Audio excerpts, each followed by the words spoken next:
Hello दोस्त, केहन छौ? बढ़िए होबो। जय श्री कृष्णा, राधे राधे। ई जे छै अपने सबके देखा रहल छियै इस्पापुल के मेला।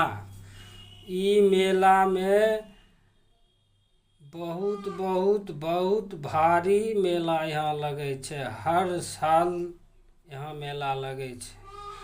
ई मेला में आहो। ई बेगूसराय में स्थित छै। नीमा चंदपुरा इस्पापुल, वहाँ आओ। यहाँ मेला में शामिल हो जाओ। बहुत बहुत बड़ा भारी लगे छै मेला। जे अपना बेगूसराय एरिया से छहो तो ई मेला में आके बहुत चीज मिले छै। झूला लगे छै, देखे छो। खिलौना आर बिकै छै, देखे छो। बढ़िया बढ़िया खिलौना बिकै छै। बढ़िया बढ़िया चीज मिले छै। बहुत बहुत ई मेला में जे छै अयबो, बहुत चीज देखबो। ई छै इस्पापुल के नजदीक छै। मेला बहुत भारी लगे छै यहाँ। ई जे छै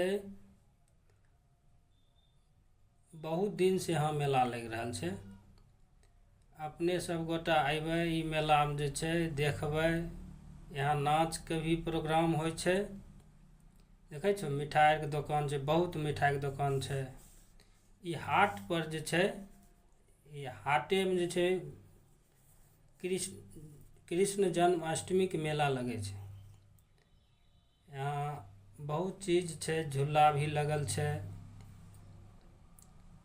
यहाँ अयबो, अगर बेगूसराय के अगल बगल से छहो तो ई मेला में आहो।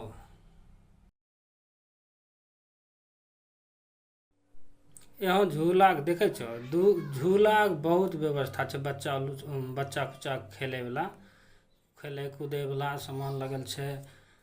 छोटी दीदी लगल छै उन्ने। रेलगाड़ी के छै उधर, नाव वाला छै उन्ने। ब्रेक डांस छै। बच्चा कुच्चा के झुलाय सकै छो। ई सब पर देख सकै छो। मेला में बहुत आनंद ले सकै छो।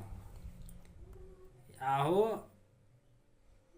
ई बेगूसराय में नीमा चंदपुरा में स्थित छै।